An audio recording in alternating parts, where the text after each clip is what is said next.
P block तत्वों में से आज हम लोगों को पढ़ना है हैलोजन परिवार के तत्वों को। मैंने यहाँ हेडिंग लिख रखी है कि हैलोजन तत्व, या आप ऐसे भी लिख सकते थे कि हैलोजन परिवार के तत्व। इसे आप हैलोजन एलिमेंट्स या हैलोजन फैमिली एलिमेंट्स भी कह सकते हैं। अच्छा, हैलोजन तत्व जो होते हैं वो वर्ग 17 के अंतर्गत आते हैं। आप इनको ग्रुप 17 के एलिमेंट भी कह सकते हो, या वर्ग 17 के तत्व आपने लिख ही रखा है। सबसे पहले इस बात को पढ़ेंगे कि वर्ग 17 में कौन कौन से तत्वों को रखा गया है, या अगर हमसे कह दे हैलोजन तत्व तो हम हैलोजन तत्वों में से कौन कौन से तत्वों को सम्मिलित करें। तो देखो, वर्ग 17 में अगर तत्वों को देखा जाए तो बेटा सबसे पहली बात है, वर्ग 17 में पाए जाने वाले जो तत्व हैं, मैं देखो यहां लिखता हूं कि वर्ग 17 में पाए जाने वाले तत्व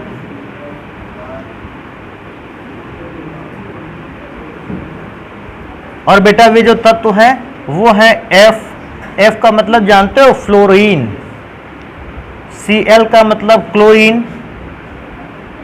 Br ब्रोमीन को रिप्रेजेंट करता है, और एक और तत्व है आयोडीन। और बेटा अंत में एक तत्व को और सम्मिलित कर लेना, लेकिन बाद में क्या होगा, हम इस लास्ट में सम्मिलित किए गए तत्व को नहीं पढ़ेंगे। कौन से तत्व को लास्ट में नहीं पढ़ेंगे? At, इसको पढ़ते हैं एस्टेटीन। तो अगर वर्ग 17 में से अगर आप बात करोगे तो भैया हम इन 5 तत्वों को पढ़ने वाले हैं, फ्लोरीन, क्लोरीन, ब्रोमीन, आयोडीन और एस्टेटीन। तो ऐसे 5 तत्व लिए गए हैं, लेकिन जब कभी हैलोजन एलिमेंट कैरेक्टर के बेसिस पर पढ़ते हैं, हम केवल शुरुआत के मात्र 4 एलिमेंट को ही पढ़ते हैं। अच्छा, 5वें तत्व को क्यों नहीं पढ़ते हैं? क्योंकि 5वें तत्व पर बेटा मेटेलिक कैरेक्टर आने लगता है, धात्विक लक्षण आने लगता है, और हम लोग वर्ग 17 के अगर तत्वों में बात करें तो हम केवल अधात्विक तत्वों को ही पढ़ने आए हैं।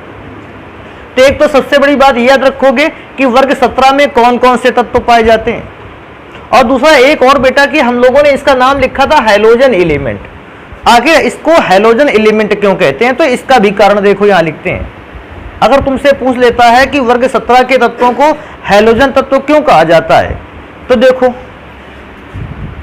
हैलोजन जो नाम है बेटा ये 2 शब्दों से मिलकर बना है। पहला शब्द है हेलो।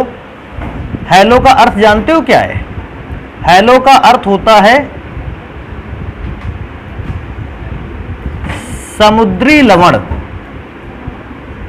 वे लवण जो समुद्र में पाए जाते हैं, ऐसे लवण को हम कहते हैं हेलो। तो याद रखना, हैलोजन का पूरा नाम कैसे तैयार होगा, तो हेलो का मतलब होता है समुद्री लवण, और बेटा दूसरा शब्द इसमें में है जेन। हैलोजेन, जेन का मतलब होता है बनने वाले या निर्मित होने वाले या बनकर तैयार होने वाले।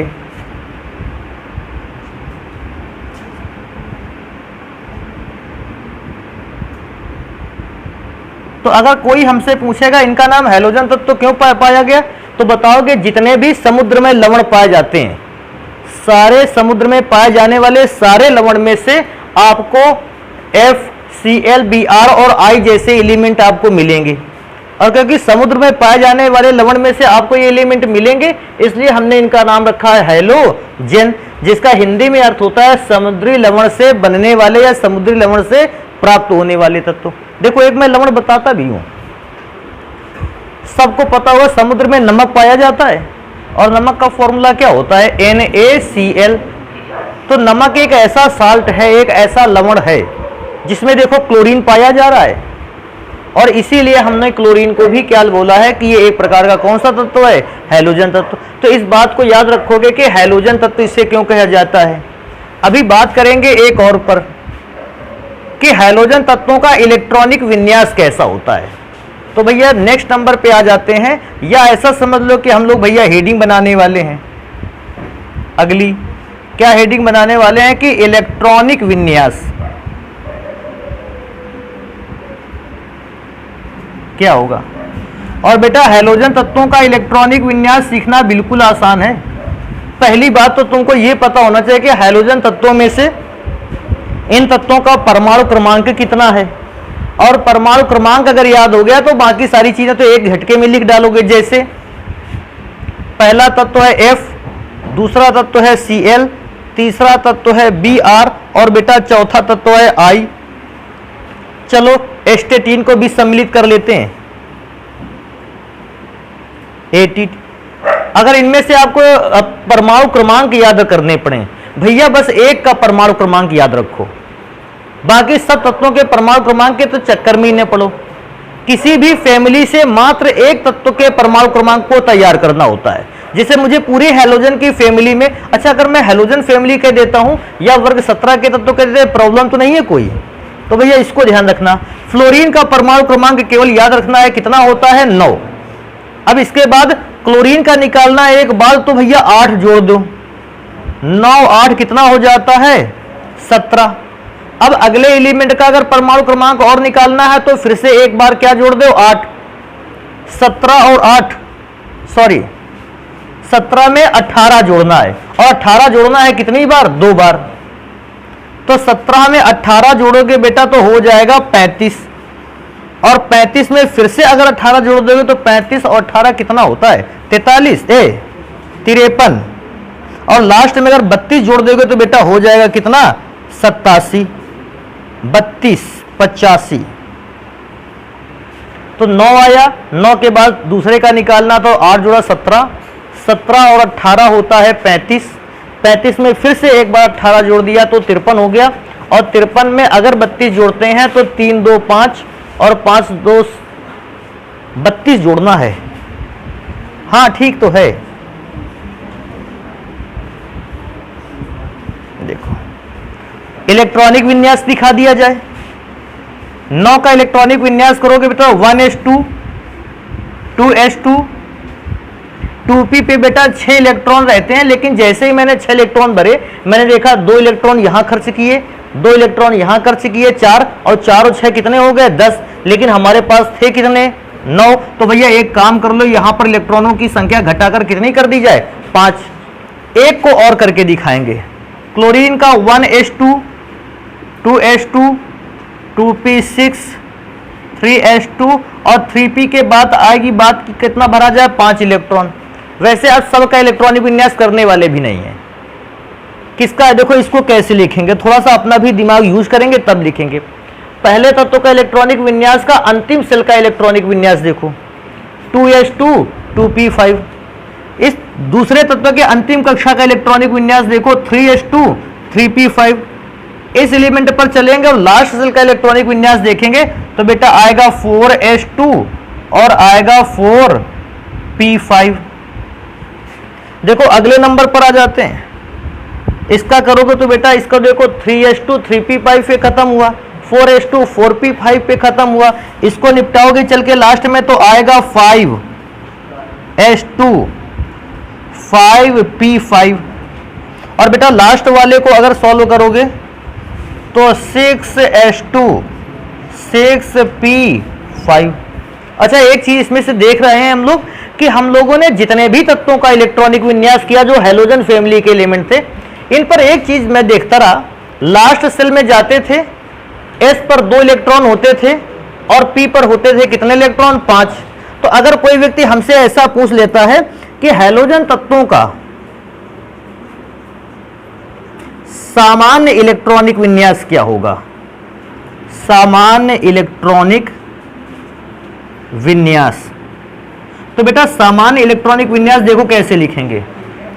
सामान्य इलेक्ट्रॉनिक विन्यास लिखेंगे, देखो दूसरी कक्षा तक गया 2s2 2p5 पर खत्म हुआ, तीसरी कक्षा पर गया 3s2 3p5 पे खत्म हुआ, चौथी कक्षा पर जाता है तो 4s2 4p5 पे खत्म होता है। अगर ऐसे ही मैं मान लेता हूं इलेक्ट्रॉनिक विन्यास nवीं कक्षा तक चला गया तो nवीं कक्षा तक जाने पर इलेक्ट्रॉनिक विन्यास हो जाएगा ns2 np5। तो आपको क्या होता है कि बाकी सारी चीजें आप याद रखें ना रखें, लेकिन किसी भी फैमिली का जो जनरल इलेक्ट्रॉनिक कॉन्फ़िगरेशन होता है, सामान्य इलेक्ट्रॉनिक विन्यास होता है, इसको जरूर तैयार रखें। तो इस प्रकार से आप तैयार रख सकते हो किसी भी परिवार का सामान्य इलेक्ट्रॉनिक विन्यास। लेकिन भैया ये इलेक्ट्रॉनिक विन्यास की बात करोगे तो ये तो वर्ग 17 के तत्वों का इलेक्ट्रॉनिक विन्यास है। अच्छा एक और चीज है, कभी कभी पूछ लेता है ये वर्ग 17 के तत्व किस ब्लॉक में आते हैं, एस ब्लॉक की, पी ब्लॉक की, डी ब्लॉक या एफ। तो भैया लास्ट में चलो और ये बताओ अंतिम इलेक्ट्रॉन कौन से उपकोष में गया है, पी में। तो अगर पी में गया है तो एक बात का निर्धारण किया जा सकता है कि ये जितने भी तत्व हैं, अगर कभी भी इनका हमसे ब्लॉक पूछ लेता है कि कौन सा ब्लॉक है, तो भैया हम इनका बता देंगे ये कौन सा ब्लॉक है, पी ब्लॉक। अच्छा, इतना लिखने के बाद अब देखो भैया बाकी बातें इधर पढ़ते हैं। ये लाइनें खींच दी हैं और लाइनें खींचने के बाद अब चलो अच्छा इधर यहां पढ़ना स्टार्ट। सबसे पहले पढ़ते हैं परमाणु त्रिज्या।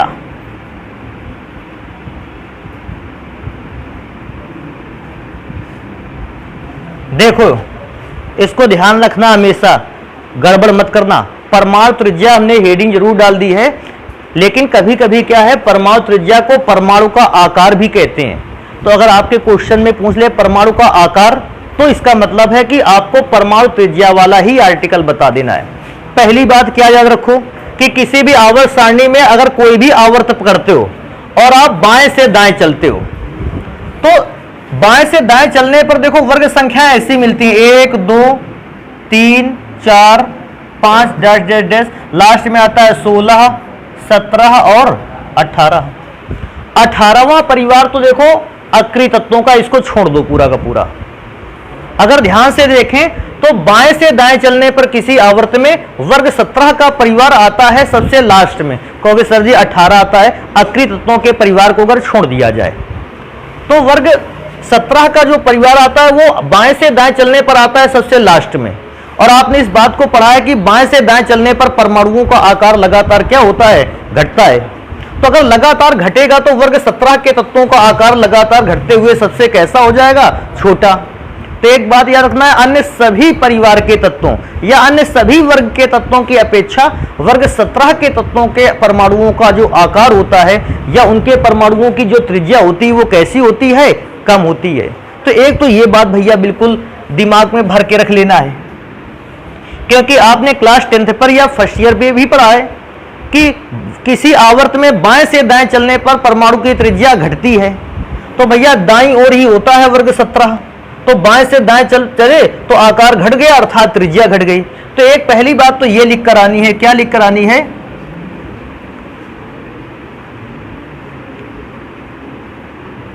किसी भी वर्ग की तुलना में, किसी भी वर्ग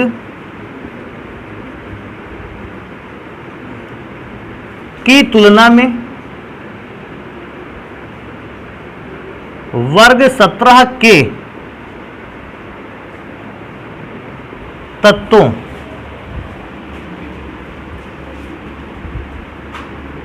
की जो परमाणु त्रिज्या होती है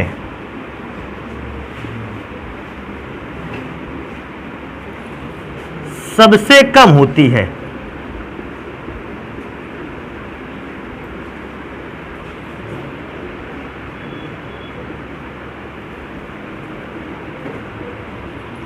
तो अगर एक बात कभी तुमसे पूछेगा कि अगर हम किसी भी वर्ग की तुलना कर लें, वर्ग संख्या 12, वर्ग संख्या 13, 14, 15, 16, 1 2 3 4, किसी भी अगर वर्ग की तुलना वर्ग 17 से करेंगे तो ये जरूर बात बताओगे भैया हर एक वर्ग की तुलना में वर्ग 17 के परमाणुओं की त्रिज्याएं कैसी होती हैं, कम होती हैं, छोटी होती हैं, क्योंकि त्रिज्या कम तो आकार भी छोटा।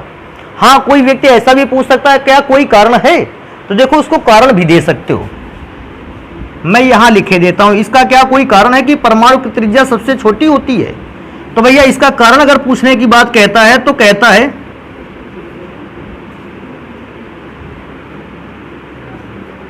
नाभिकीय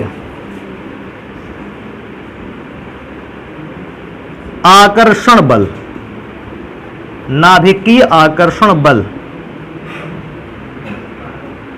अधिक होता है।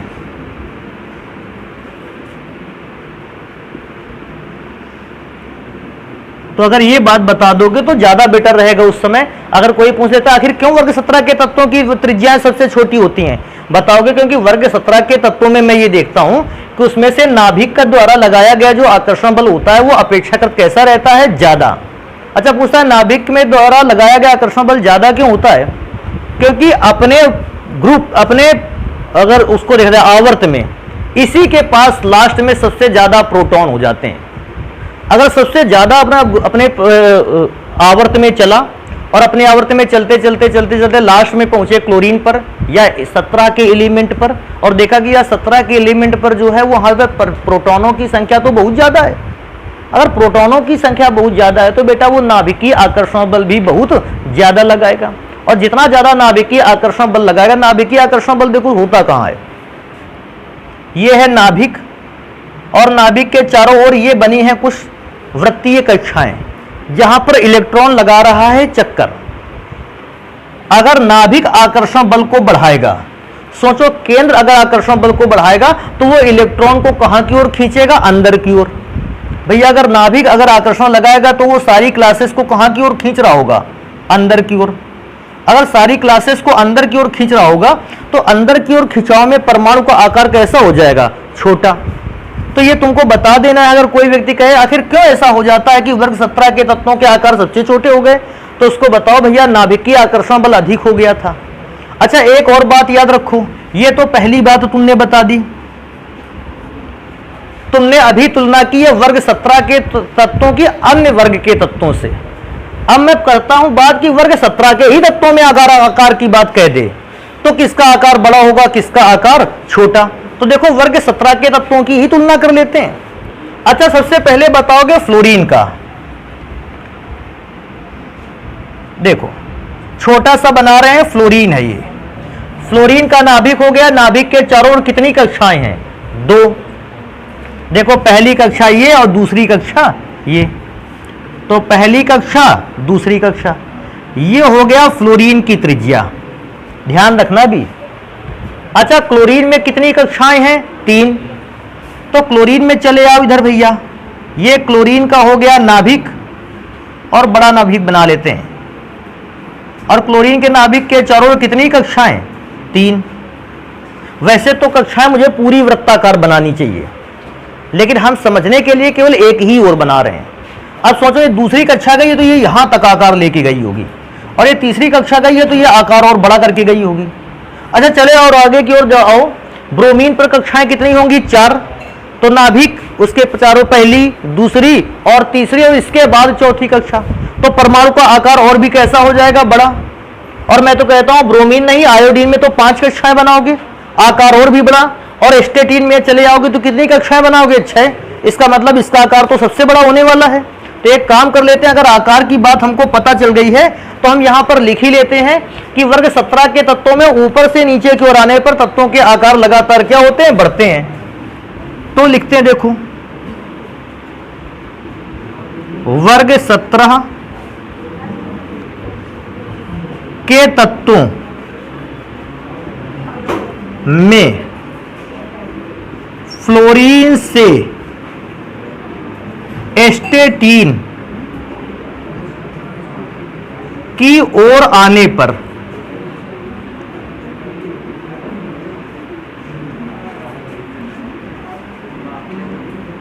तत्वों की परमाणु त्रिज्या, तत्वों की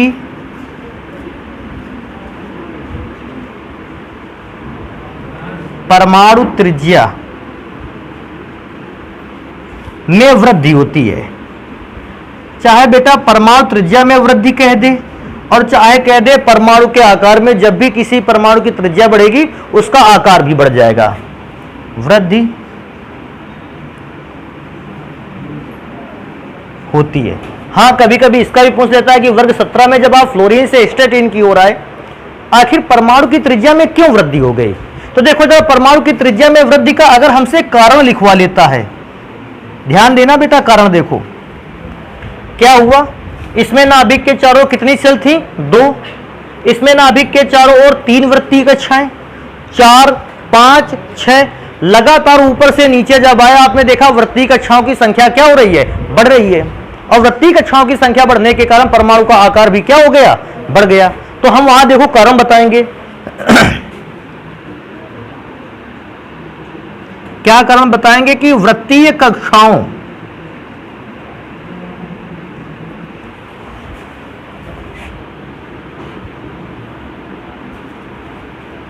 में लगातार वृद्धि होना। तो इस बात को याद रखना, दोनों ही चीजों का कारण मैंने पहले ही लिख रखा है। अगर आपसे पूछता है वर्ग 17 के तत्वों की तुलना करिए अन्य परिवार से, ऊपर वाला नंबर है। आप कहोगे वर्ग 17 के ही तत्वों से 17 के तत्वों की तुलना करिए, नीचे वाला है। हाँ, थोड़ा सा और भी इसमें से लास्ट में लिख देते हैं। कैसे कि फ्लोरीन का आकार सबसे छोटा, इससे बड़ा क्लोरीन का, इससे आकार अगर बड़ा देखा जाए तो ब्रोमीन का, और ब्रोमीन से बड़ा आकार होता है परमाणुविक त्रिज्या या आकार देखी जाए आयोडीन की, और बेटा आयोडीन से भी परमाणुविक त्रिज्या बड़ी होती है एस्टेटीन की। तो अगर ये क्रम तैयार करना चाहते हो तो भैया ये क्रम तैयार कर लीजिए। ये तो आप पर डिपेंड करता है कि आपसे क्वेश्चन किस प्रकार से दिया जाता है और आप इसको तैयार कैसे कर सकते हो। तो ये सबसे पहली बात हो गई परमाणु की त्रिज्या पर। अभी बात आ जाते हैं नेक्स्ट नंबर पर, और नेक्स्ट नंबर है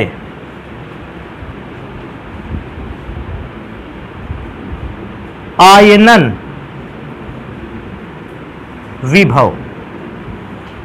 अच्छा, एक चीज और तुमको बताएं, अगर आपने परमाणु की त्रिज्या वाली बात तैयार कर रखी है तो काफी गुणों को पढ़ने में आराम मिल जाती है। क्या आराम मिल जाती है, मैं देखो बताता हूं। जिस भी तत्व के परमाणु का आकार होगा छोटा, अगर परमाणु का आकार छोटा है, देखो ये, तो उसके नाभिक के प्रोटॉन और इलेक्ट्रॉन के बीच की दूरी होगी कम। अगर बीच की दूरी कम होगी तो नाभिक इलेक्ट्रॉन को ज्यादा ताकत से अपनी ओर आकर्षित करेगा, और जब नाभिक इलेक्ट्रॉन को ज्यादा ताकत से अपनी ओर आकर्षित करेगा तो इलेक्ट्रॉन को परमाणु से बाहर निकालने के लिए ज्यादा से ज्यादा ऊर्जा देनी पड़ेगी। और जब बेटा इलेक्ट्रॉन को बाहर निकालने के लिए ज्यादा एनर्जी देनी पड़ रही, इसका मतलब आयनन विभव कैसा है, अधिक है। अब बड़े आकार के परमाणु में होता क्या, ये है बड़ा आकार का परमाणु, नाभिक और इलेक्ट्रॉन के बीच की दूरी हो जाती है ज्यादा, और क्योंकि बीच की दूरी पहले से ज्यादा है तो नाभिक द्वारा लगाया गया आकर्षण बल पहले से ही कमजोर है। अगर नाभिक इसको कम खींच पा रहा है क्योंकि दूरी ज्यादा है, तो बेटा इलेक्ट्रॉन को हम कम ऊर्जा से ही बाहर कर सकते हैं परमाणु से। अगर हम इलेक्ट्रॉन को कम ऊर्जा से बाहर कर सकते हैं, इसका मतलब है आयनन विभव का मान कैसा है, कम। पहली बात तो तुम ये जानते हो वर्ग 17 के तत्वों के परमाणुओं के आकार सबसे छोटे होते हैं, इसलिए देखो इस लाइन पे लिखा है, इसलिए वर्ग 17 के तत्वों के आयनन विभव सबसे कैसे होते हैं, उच्च होते हैं, ज्यादा होते हैं। छोटे आकार के परमाणु का आयनन विभव ज्यादा और बड़े आकार के परमाणु का आयनन विभव कम, क्योंकि वर्ग 17 के तत्वों के आकार तो सबसे छोटे होते हैं, इसलिए इनके आयनन विभव सबसे ज्यादा होंगे। पहली बात तो ये लिखते हैं, देखो इस पे यहां लिख देते हैं, देखो वर्ग 17 के तत्वों के परमाणुओं के आकार, वर्ग 17 के तत्वों के परमाणुओं के आकार कम होने के कारण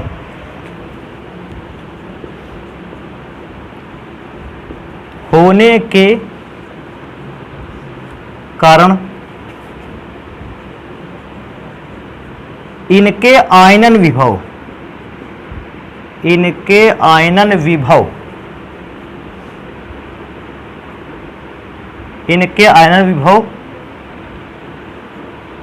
अन्य परिवार के तत्वों से अधिक होते हैं। अन्य परिवार के तत्वों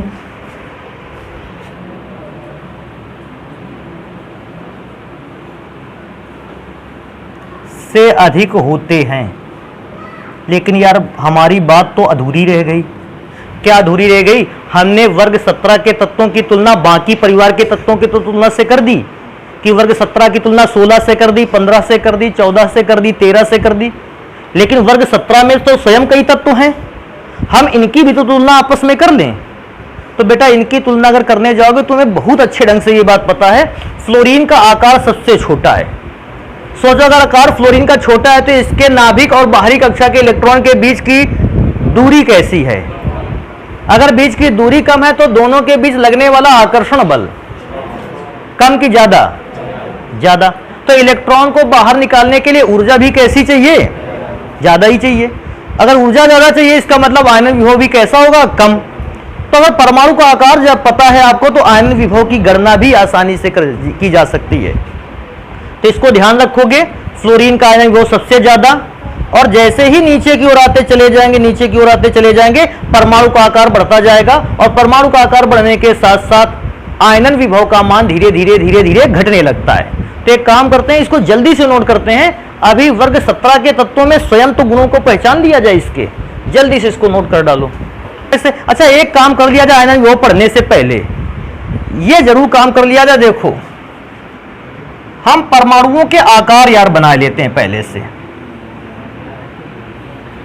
अरे यार, ये तो 4 परमाणुओं के आकार हो पाए, परमाणु तो कितने थे? 5। चलो ठीक है, ये फ्लोरीन का आकार है, ये क्लोरीन का, ब्रोमीन का, और लास्ट में लिखा हुआ है आयोडीन का, और एस्टेटीन का परमाणु का आकार जानते हो क्यों नहीं बनाया? वो इतना बड़ा था, बोर्ड में नहीं आ पाया, तो उसको छोड़ लेते हैं। अभी क्या कहते हो, परमाणु का आकार लगातार इस परिवार में बढ़ रहा है क्या? तो आयनन विभव का मान फिर लगातार क्या होगा? घटेगा। तो ये वाली बात। अच्छा, आयनन विभव का कुछ भाग छूट गया था, तो भैया उस भाग को यहां कंप्लीट करते हैं।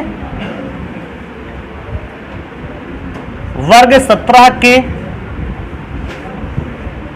तत्वों के आयनन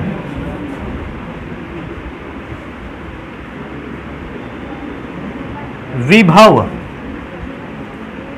का जो क्रम है निम्नलिखित है। और बेटा देखो, वो क्रम कैसे लिखते हैं हम लोग। अच्छा, क्रम अगर लिखने की बात आए तो क्योंकि फ्लोरीन के परमाणु का आकार होता है सबसे छोटा, इसलिए इसका आयनन विभव होगा सबसे अधिक।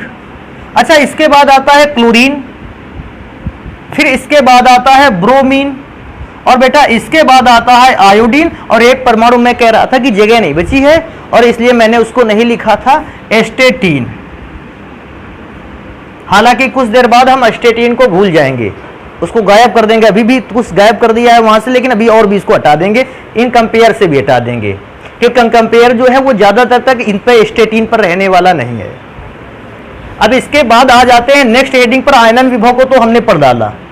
इसके बाद आते हैं अगली नंबर पर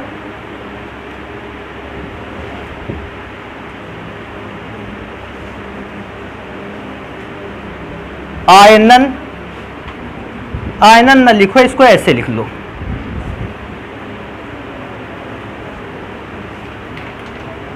ये ज्यादा अच्छा लगेगा। इलेक्ट्रॉन लब्धि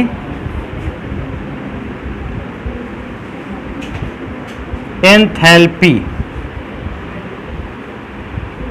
अच्छा, बहुत सारे बच्चे तो ऐसे भी हैं, इस शब्द को मेरे ख्याल से को ऐसा लगे उनको कि पहली बार पढ़ा जा रहा है, लेकिन बेटा भूलना मत, इसी इलेक्ट्रॉन लब्ध एंथैल्पी को कहते हैं इलेक्ट्रॉन बंधुता। और इलेक्ट्रॉन बंधुता का क्रम समझने के लिए इस बात को ध्यान रखो। देखो क्या बात ध्यान रखो, मैं इधर कुछ बातें बता रहा हूं और उसको तैयार रखना अपना आगे चल के। देखो बेटा, क्या है कि ना समझ जाओगे तो सारी बातें ऐसे ही लिख डालोगे, ना समझ पाओगे तो क्या है कि फिर रटना पड़ेगा, और मैं नहीं चाहता कि रटना पड़े तुम लोगों को। देखो, ये बनाया गया नाभिक, और नाभिक के चारों इस बार हमें कई सारी क्लासेस बनानी है। पहली कक्षा, दूसरी कक्षा, तीसरी कक्षा, चौथी कक्षा, पांचवी कक्षा और छठवीं कक्षा। कहोगे सर जी 6 कक्षाएं क्यों बनाई? भैया हैलोजन परिवार में लास्ट में मैंने देखा था इलेक्ट्रॉनिक विन्यास 6 कक्षाओं तक गया था। ध्यान से देखने वाली बात है, एस्टेटीन का 6वीं कक्षा तक गया, आयोडीन का 5वीं, अगर ब्रोमीन का देखा जाए 4थी, क्लोरीन का 3री, और बेटा फ्लोरीन का गया था 2री क्लास तक। सबको मैंने लिख दिया। वैसे नॉर्मली एक घटना है, अगर आप इसको पुरानी बातों को याद रखें, कि कोई भी इलेक्ट्रॉन अगर अपनी निचले ऊर्जा स्तर पर है, निम्न ऊर्जा स्तर पर है, अगर उसको इलेक्ट्रॉन को एनर्जी दे दी जाए तो इलेक्ट्रॉन ऊर्जा को ग्रहण करता है और ग्रहण करके निम्न से कहां चला जाता है, उच्च ऊर्जा स्तर, दूसरी कक्षा में पहुंच गया। अगर आप यहां भी इलेक्ट्रॉन को एनर्जी दे देते हैं तो वो उछलकर दूसरी से कहां चला जाएगा, तीसरी, तीसरे से चौथे, चौथे से पांचवें, पांचवें से छठवें। और बेटा अगर छठवीं क्लास लास्ट क्लास है, यदि ऐसा है, अब इलेक्ट्रॉन को एनर्जी दे दोगे तो इलेक्ट्रॉन ऊर्जा पाकर छठवीं क्लास को छोड़ेगा और परमाणु से कहां चला जाएगा, बाहर। अब वो बाहर गया इलेक्ट्रॉन, देखो यहां रखा है। अब वो इलेक्ट्रॉन परमाणुविक कक्षा में नाभिक के जितने पास आएगा, अभी तक क्या था, वो ऊर्जा पा रहा था और कक्षाओं में उछलता जा रहा था, अर्थात एनर्जी बढ़ रही थी, वो क्लास में दूर भाग रहा था। अब उसको पास आना है, और जब वो पास आएगा तो उसकी एनर्जी क्या होगी, घटेगी। अच्छा सोचकर इस बात को बताना, गड़बड़ मत कर देना भैया। अगर उसको यहां से चलकर एस्टेटीन की कक्षा में आना है तो देखो उसको केवल इतनी दूरी कवर करनी है, और इतनी दूरी कवर करने में वो ऊर्जा को क्या करेगा, त्यागेगा। अब ऐसा मैं मान लेता हूं थोड़ी देर के लिए, इतनी दूर आने में उसने 10 जूल एनर्जी को त्याग दिया। भाई उतनी दूर से चलकर आएगा तो ऊर्जा तो खर्च होगी। तुम लोग भी अपने डिफरेंट गांव से, डिफरेंट क्षेत्रों से चलकर आ रहे हो, तो क्या तुम लोगों ने एनर्जी खर्च नहीं की है? की है बिल्कुल। इलेक्ट्रॉन भी वहां से एस्टेटीन के कक्षा पर आएगा, क्योंकि एस्टेटीन में तो 6 कक्षाएं होती हैं, मतलब एस्टेटीन के अंदर आना तो आप 6वीं क्लास पे आ जाओ। ध्यान रखना, मैं दूसरी बात करूंगा। अगर तुमको आयोडीन पे आना होता तो क्या 6वीं क्लास पर आते, कौन सी कक्षा पर आते? अच्छा बताओ, अगर आयोडीन पर आना होता आप ज्यादा दूरी कवर करते कि कम दूरी कवर करते? मतलब इस दौरान इलेक्ट्रॉन को दूरी कैसी चलनी पड़ेगी, ज्यादा। और क्योंकि ज्यादा दूरी चलनी पड़े तो ऊर्जा कम खर्च करेगा कि ज्यादा खर्च करेगा? अरे बस यही तो समझाना था हमें कि अब जब ज्यादा दूरी चलेगा तो एनर्जी भी कैसी खर्च करेगा, ज्यादा। इसने कम एनर्जी खर्च की है एस्टेटीन में आने के लिए, तो अगर इलेक्ट्रॉन को एस्टेटीन में आना है एनर्जी कम खर्च करेगा। अगर एनर्जी कम खर्च करेगा तो इलेक्ट्रॉन की लब्ध एंथैल्पी कम। भाई एनर्जी कम खर्च कर रहा है, और एनर्जी खर्च करने कम क्योंकि कम खर्च कर रहा है, इसकी इलेक्ट्रॉन एंथैल्पी या इलेक्ट्रॉन लब्ध एंथैल्पी या इलेक्ट्रॉन बंधुता का मान कम है। क्योंकि इलेक्ट्रॉन लब्ध एंथैल्पी जानते हो क्या होता है? किसी अतिरिक्त इलेक्ट्रॉन को अपनी बाहरी क्लास में प्रवेश करवा देना कहलाता है। उस समय जो इतनी एनर्जी खर्च होती है उस एनर्जी को कहते हैं इलेक्ट्रॉन लब्ध एंथैल्पी। कोई भी इलेक्ट्रॉन बाहर घूम रहा है परमाणु से, अगर उस इलेक्ट्रॉन को आप परमाणु की बाहरी कक्षा में पहुंचा देते हो, इस दौरान इलेक्ट्रॉन ने जितनी ऊर्जा खोई होती है, ऊर्जा की खोई हुई उस मात्रा को कहते हैं इलेक्ट्रॉन लब्ध एंथैल्पी। मैंने देखा भैया एस्टेटीन की तो 6 क्लासें थी, इसका मतलब आपको आना था इलेक्ट्रॉन को लेके 6वीं क्लास में पहुंचा देना था केवल। फिर तो हमने कहा चलो आयोडीन का बताओ, तुमने कहा सर जी आयोडीन के लिए 6वीं क्लास तो लाए ही लाए, और एक क्लास और अंदर लेके आए, तो हमने इलेक्ट्रॉन को देखा कि इलेक्ट्रॉन ज्यादा दूरी कवर कर रहा है, तो ऊर्जा भी तो ज्यादा खर्च कर रहा है। भाई ज्यादा दूरी चलना पड़ेगा तो ऊर्जा ज्यादा खर्च होगी। वैसे तुम्हारे हिसाब से अगर आयोडीन पर पहुंचने के लिए 5वीं कक्षा में जाना पड़ेगा, क्योंकि आयोडीन में तो 5 कक्षाएं होती हैं केवल, तो इलेक्ट्रॉन को एस्टेटीन की अपेक्षा ज्यादा दूरी कवर करनी पड़ी, अर्थात ज्यादा ऊर्जा खर्च करनी पड़ी। तो एस्टेटीन की इलेक्ट्रॉन बंधुता या इलेक्ट्रॉन लब्ध एंथैल्पी कम है, और आयोडीन के लिए इलेक्ट्रॉन लब्ध एंथैल्पी कैसी है, ज्यादा। अच्छा और आ जाओ, अगर इलेक्ट्रॉन को बेटा ब्रोमीन पर आना पड़े तो आप समझ रहे हो, अब एस्टेटीन आयोडीन दोनों की अपेक्षा ज्यादा चलना पड़ेगा इलेक्ट्रॉन को, और इलेक्ट्रॉन इस दौरान ऊर्जा कैसी खर्च करेगा, और भी ज्यादा। क्या कोई व्यक्ति ऐसा बता सकता है सबसे ज्यादा इलेक्ट्रॉन को ऊर्जा खर्चा करना पड़ेगा कब? अगर वो कहां पर आए, फ्लोरीन पर आए, तो उसको सबसे ज्यादा एनर्जी खर्च करना पड़ेगा। अर्थात हम क्या देखते हैं कि अगर हम फ्लोरीन से एस्टेटीन की ओर चलते हैं तो फ्लोरीन के लिए इलेक्ट्रॉन बंधुता का मान सबसे ज्यादा है, क्लोरीन के लिए उससे कम, उससे कम, उससे कम, उससे कम, सबसे कम इलेक्ट्रॉन बंधुता का मान किसके लिए, एस्टेटीन के लिए। इलेक्ट्रॉन बंधुता का क्रम जान गए, लेकिन बेटा इलेक्ट्रॉन बंधुता के क्रम में एक जगह चेंज करेंगे, और उस चेंज को बहुत ज्यादा पूछा जाता है। देखो इलेक्ट्रॉन बंधुता का क्रम कैसे लिख रहे हैं। तुमने कहा फ्लोरीन की इलेक्ट्रॉन बंधुता सबसे ज्यादा, क्यों? सबसे ज्यादा डिस्टेंस कवर करनी पड़ेगी, उसके बाद क्लोरीन, उसके बाद ब्रोमीन, उसके बाद आयोडीन, और उसके बाद एस्टेटीन। मैं बिल्कुल हर बात पे एग्री करता हूं, एस्टेटीन में सबसे कम एनर्जी पर पहुंच जाएगा, ऊर्जा सबसे कम इलेक्ट्रॉन बंधुता।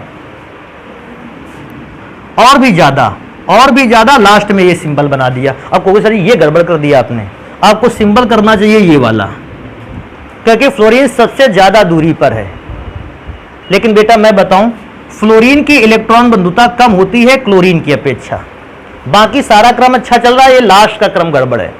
हम लोगों को केवल इतनी बात समझनी है कि आखिर फ्लोरीन की इलेक्ट्रॉन बंधुता क्यों कम कर दी, जबकि फ्लोरीन के लिए इलेक्ट्रॉन बंधुता तो ज्यादा होनी चाहिए, क्योंकि इसने तो ज्यादा दूरी कवर की है, ज्यादा एनर्जी खर्च की है। उसको सुनो आंसर, फ्लोरीन की क्यों कम है। बेटा इलेक्ट्रॉन आया यहां से चलते हुए क्लोरीन तक पहुंचा, यहां पर पहुंच गया क्लोरीन तक।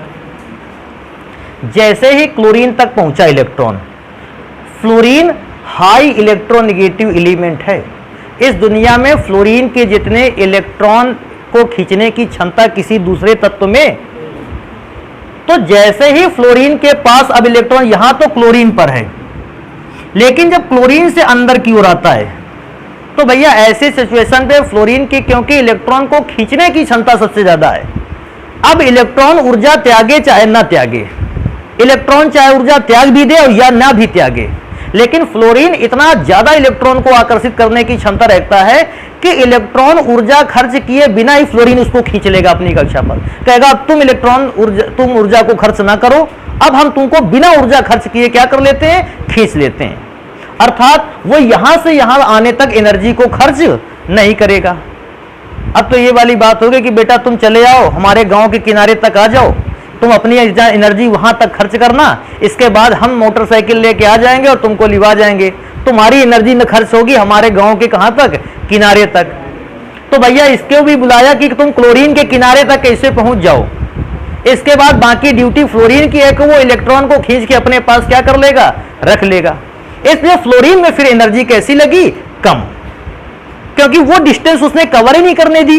कहा बस तुम क्लोरीन के पास तक पहुंचो, बाकी हमारा ठेका है, हम खींच लाएंगे तुमको वहां से, तुम इतना एनर्जी अपनी केवल वहीं तक खर्च करो। तो भैया फ्लोरीन का जो एनर्जी था, इलेक्ट्रॉन बंधुता जो थी, वो थोड़ी सी कैसी रह गई, कम। बाकी सारे नियम अच्छे चल रहे थे। तो एक तो इस बात को याद रखोगे। हालांकि जो तुम्हारे यहां क्वेश्चन आता है वो केवल इस क्रम को मांगता है और कुछ भी नहीं आता है। आपको क्रम दे देगा उल्टा सीधा बिगड़ा हुआ क्रम, हालांकि क्रम मिलेगा तुमको बिगड़ा हुआ मिलेगा, और तुमसे पूछेगा कि बताओ इस तत्व में इलेक्ट्रॉन बंधुता, तत्वों में इलेक्ट्रॉन बंधुता का क्रम क्या है। भैया ये याद रख लेना। कभी कभी ऐसा मुझे देखने को मिला है कि फ्लोरीन नहीं दिया गया है तो नॉर्मल क्रम है, अगर फ्लोरीन दिया गया है तो इस जगह थोड़ा सा याद रख लेना है। एक नंबर तो ये हो गया। तो ये वाली बात, चलने वाली बात ध्यान है, नॉर्मल सी बात है। बड़े आकार के परमाणु की इलेक्ट्रॉन बंधुता कैसी होती है, कम, और छोटे आकार के परमाणु की इलेक्ट्रॉन बंधुता होती है ज्यादा, क्योंकि आपको पता है हैलोजन तत्व बाकी परिवार के तत्वों से आकार में छोटे होते हैं, तो इनके लिए इलेक्ट्रॉन बंधुता का मान अपेक्षाकृत ज्यादा ही होता है। तो और भी लिख देते हैं, देखो एक बात यहां लिख देते हैं, अन्य वर्ग के तत्वों, अन्य वर्ग के तत्वों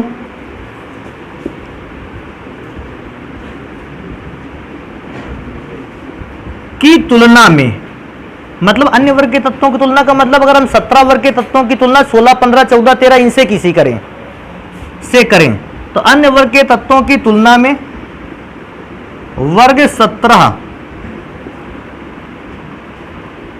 के तत्वों की इलेक्ट्रॉन लब्धि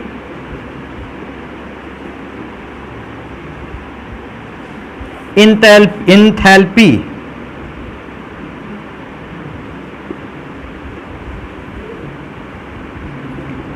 अपेक्षाकृत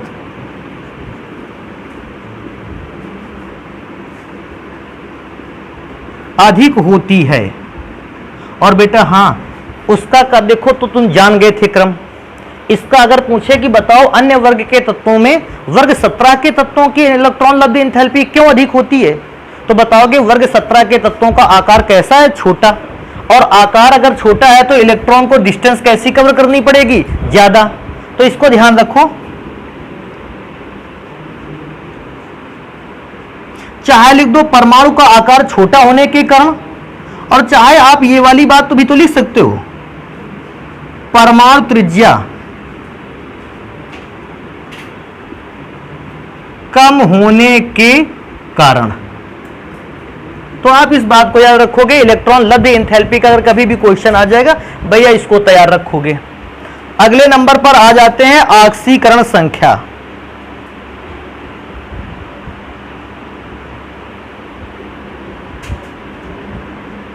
कहता है वर्ग तत्व 16 वर्ग 17 के तत्वों की ऑक्सीकरण संख्या क्या होती है। तो देखो इसमें से तो एक ही चीज याद रखना है, केवल क्या याद रखना है, फ्लोरीन मात्र एक ऐसा तत्व है जिसकी ऑक्सीकरण संख्या जो है वो होती है -1। फ्लोरीन मात्र एक ऐसा तत्व है जिसकी ऑक्सीकरण संख्या -1 है। बाकी अगर फ्लोरीन के अतिरिक्त देखा जाए, या ऐसे कह सकते हैं अन्य तत्व, अन्य तत्व में तो जान गए कौन कौन आ गया, क्लोरीन, ब्रोमीन, आयोडीन, स्टेटिन, इन सब तत्वों की ऑक्सीकरण संख्या होती है -1, +1, +3, +5 और +7। अब कहोगे सर जी ये वाली बात तो बता देते हैं, ऑक्सीकरण संख्या अपने मन से लिख रहे हो क्या। अरे भैया देखो, किसी का इलेक्ट्रॉनिक विन्यास कर लो, क्लोरीन का 17 होता है 2,8,7। बेटा जरा ध्यान से देखना इसको, अगर ये अष्टक को कंप्लीट करना चाहे कितने इलेक्ट्रॉन ग्रहण करेगा, 1, क्योंकि 1 इलेक्ट्रॉन ग्रहण करेगा, इसका मतलब ऑक्सीकरण संख्या कहां से स्टार्ट होगी, -1 से। अच्छा बताओ ये अपने अष्टक को कंप्लीट करने के लिए कितने इलेक्ट्रॉन त्याग सकता है, 7 त्याग सकता है, इसका मतलब है प्लस में 7। ग्रहण करता तो माइनस में और त्याग देता है प्लस में। देखो ऑक्सीकरण संख्या -1 से 7 तक ही तो लिखी है, तो इस बात से आप पहचान सकते हो ऑक्सीकरण संख्या को। अच्छा बात आ जाती है फ्लोरीन में ऐसे क्या गुना किए थे जिसका ऑक्सीकरण संख्या -1 रहेगा, ये -1 के अलावा अन्य ऑक्सीकरण संख्या क्यों ना दिखा पाया। तो भैया एक रूल होता है, रिक्त डी ऑर्बिटल ना हो पाना। तुम्हें याद है नाइट्रोजन फैमिली में एक क्वेश्चन लिखाया गया था, NCl5 नहीं बना सकता जबकि PCl5 बना सकता है। वैसे ही सेम फ्लोरीन का इलेक्ट्रॉनिक विन्यास किया तो इसका इलेक्ट्रॉनिक विन्यास गया दूसरी कक्षा तक, और दूसरी कक्षा में कोई भी डी ऑर्बिटल नहीं होता। अगर डी ऑर्बिटल नहीं होता तो ये क्या अपनी ऑक्सीकरण संख्या का प्रसार कर सकता है, नहीं कर सकता। अगर प्रसार नहीं कर सकता तो बस केवल इसकी ऑक्सीकरण संख्या केवल कितनी रह जाएगी, -1। अच्छा इसके बाद अन्य तत्व की बात आए, चाहे वो क्लोरीन, ब्रोमीन, आयोडीन, सब हर एक एलिमेंट की बाहरी कक्षा के साथ डी ऑर्बिटल होते हैं। और क्योंकि डी ऑर्बिटल होते हैं ये सारे के सारे तत्व अपनी संयोजकता का, अपनी ऑक्सीकरण संख्या का प्रसार कर सकते हैं, और इन्होंने प्रसार किया भी। और देखो प्रसार करके कहां से कहां तक ऑक्सीकरण संख्या बना ली, -1 से स्टार्ट किया था और +7 तक की ऑक्सीकरण संख्या को ज्वाइन कर लिया। अभी एक बात और आती है,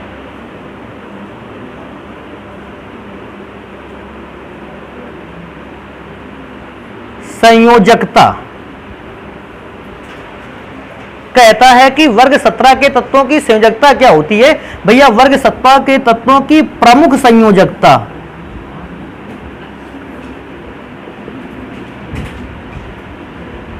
अगर वर्ग 17 के तत्वों की प्रमुख संयोजकता देखा जाए तो वर्ग 17 के तत्वों की जो प्रमुख संयोजकता होती है बेटा वो होती है 1। परंतु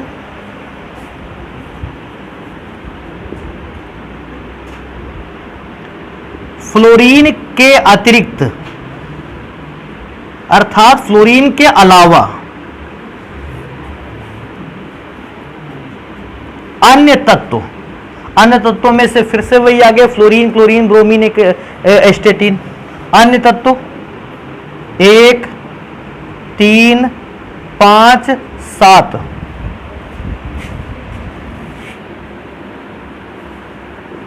आदि संयोजकता का प्रदर्शन करते हैं। तो बेटा ये नंबर हो गया ऑक्सीकरण संख्या से रिलेटेड, और उसके नीचे जो नंबर लिखा है ये हो गया संयोजकता से रिलेटेड। इसको जल्दी से नोट करो, फिर अगले नंबर पे चलते हैं। अगला नंबर लिखा है क्रियाशीलता। अच्छा, क्रियाशीलता देखो मैं बताता हूं, हालांकि हम कई बार बता चुके हैं क्रियाशीलता को, लेकिन आज समझो एक बार दोबारा से।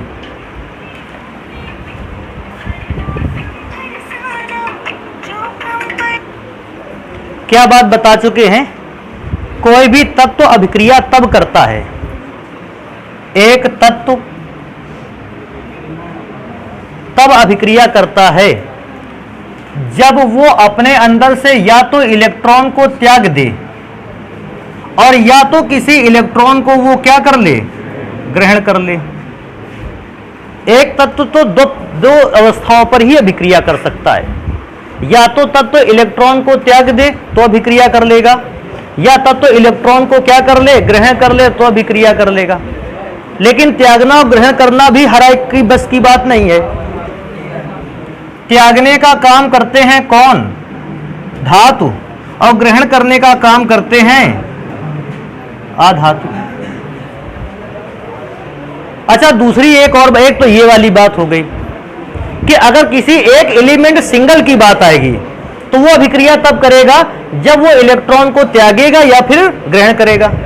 अब इसमें से भी देखो, सोचो, अगर धातु की अभिक्रिया करवानी है, धातु जितनी तेजी से या जितनी जल्दी से इलेक्ट्रॉन को त्याग देता है वो उतना ही क्रियाशील है। और बात अगर अधातु पर आ गई तो अधातु जितनी जल्दी से इलेक्ट्रॉन को ग्रहण कर लेता है वो उतना ज्यादा क्रियाशील है। लेकिन अब आ जाते हैं यौगिक पर। तो यौगिक की अभिक्रिया डिपेंड करती है बॉन्ड के टूटने पर।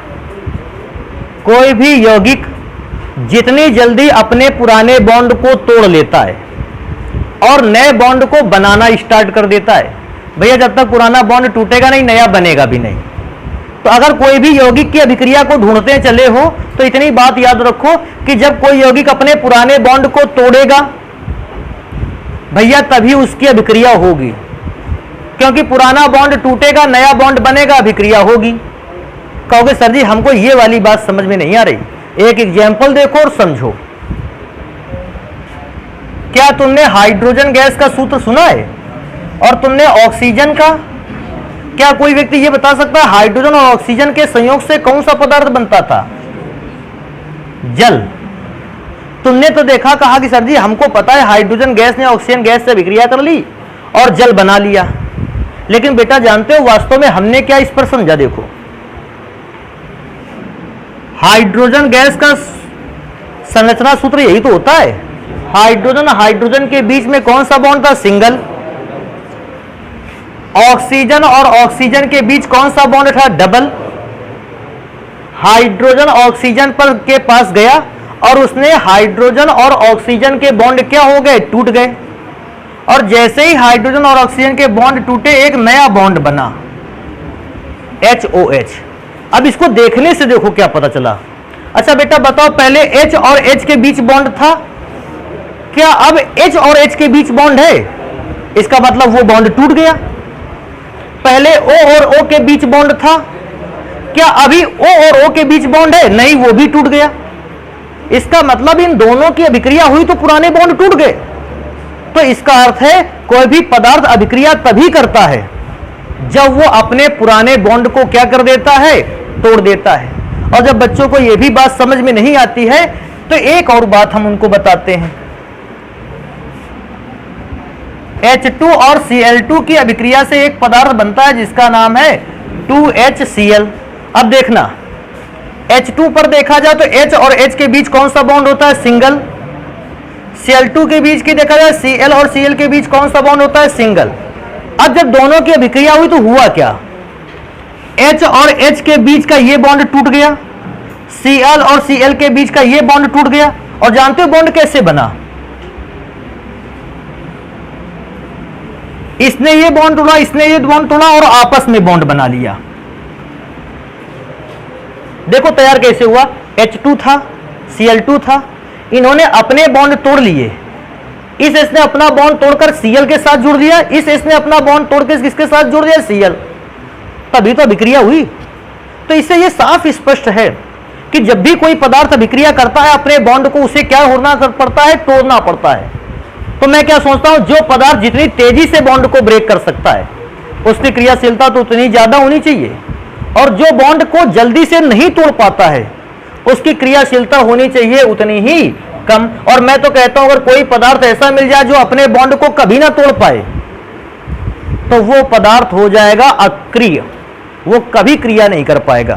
क्योंकि सर जी इतनी सारी बातें बता दी हमको, क्यों जानते हो? अब हम आ जाते हैं क्रियाशीलता पर। क्लोरीन को, ब्रोमीन को,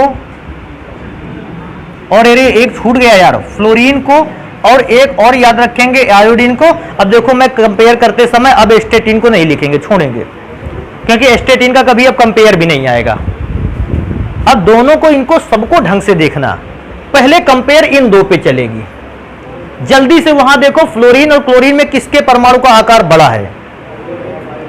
फ्लोरीन और क्लोरीन में क्लोरीन का आकार बड़ा है और फ्लोरीन का आकार कैसा है? छोटा। अगर फ्लोरीन का आकार छोटा है तो फ्लोरीन बनाएगा छोटे बॉन्ड, और क्लोरीन का आकार बड़ा है तो क्लोरीन बनाएगा बड़े बॉन्ड। क्या तुमको पता है कौन सा बॉन्ड मजबूत होता है? छोटा बॉन्ड। छोटा बॉन्ड स्ट्रांग होता है। तो फ्लोरीन के बॉन्ड कैसे होंगे? स्ट्रांग। अगर फ्लोरीन के बॉन्ड स्ट्रांग होंगे तो फ्लोरीन का बॉन्ड जल्दी से टूटेगा नहीं, और अगर फ्लोरीन का बॉन्ड जल्दी से नहीं टूटेगा तो फिर इसकी क्रियाशीलता कैसी हो जाएगी? कम।